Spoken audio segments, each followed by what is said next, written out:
हमारे प्यारे बच्चों, आप सभी का स्वागत है आज की क्लास में। तो आज का टॉपिक है क्या, यूरोप के अन्य भागों पर प्रभाव। ठीक है, हिस्ट्री का पार्ट 5 वीडियो लेकर आया हूँ आप लोगों के सामने। तो ध्यान से वीडियो को देखिएगा और समझ में आए तो शेयर कीजिएगा, ठीक है ना। तो आज का टॉपिक क्या है, यूरोप के अन्य भागों पर प्रभाव। ठीक है ना। पिछले क्लास में हम लोगों ने क्या जाना था, राष्ट्र की भावना की रचना, किस तरह से फ्रांस में राष्ट्रवादी राष्ट्र की भावना का प्रचार प्रसार हुआ था।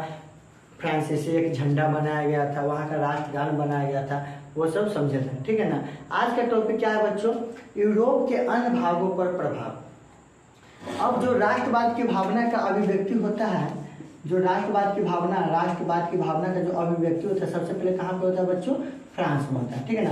अब फ्रांस तक ये सीमित नहीं रहता है। अब जो फ्रांस की जो जनता है, फ्रांस की जो सेना है, वो क्या करते हैं ना कि यूरोप के अन्य भाग, जैसे कि और जो भी देश रहते हैं यूरोप में, और भी कंट्री रहते हैं, वहाँ पे अपने सेना को भेजकर वहाँ के लोगों को प्रेम करना सिखाते हैं। किससे, राष्ट्र से। वहाँ के लोगों को जानकारी देने के लिए जाते हैं कि देखिए सर्वोपरि कौन है, देश है। देश प्रेम की भावना का प्रचार और प्रसार करने के लिए निकलते हैं। ठीक है ना। तो पहला पॉइंट क्या है, फ्रांस में होने वाली गतिविधियों ने यूरोप के कई शहरों के लोगों को प्रभावित किया।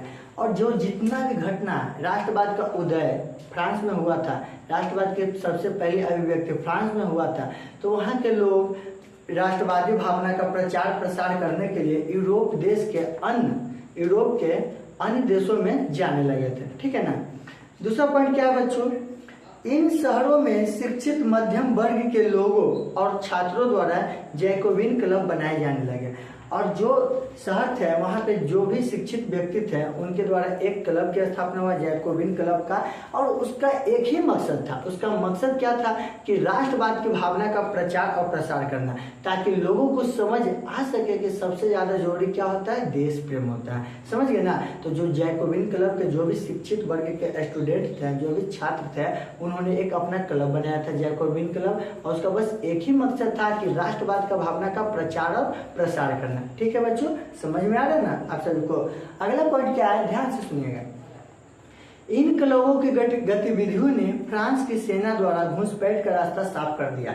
अब देखिए, ये जो क्लब था उसकी गतिविधि मतलब उसकी रफ्तार जो था, फ्रांस की सेना का घुसपैठ करने का रास्ता बिल्कुल साफ कर दिया। समझ गए ना।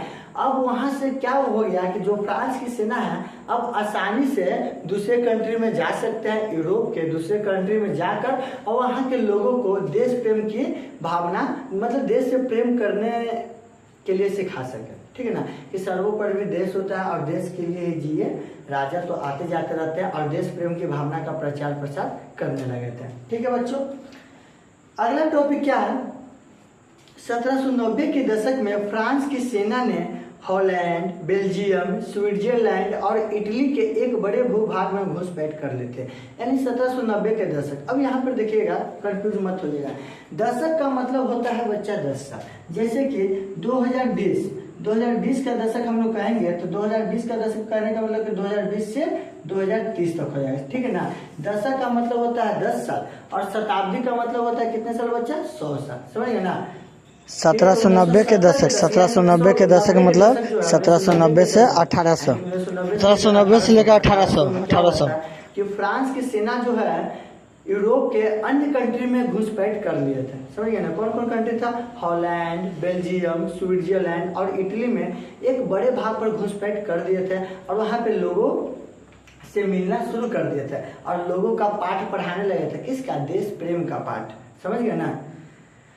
नेक्स्ट क्या, नेक्स्ट टॉपिक, इस तरह फ्रांसीसी सेना ने अन्य देशों में राष्ट्रवाद का प्रसार करना शुरू कर दिया। ठीक है ना।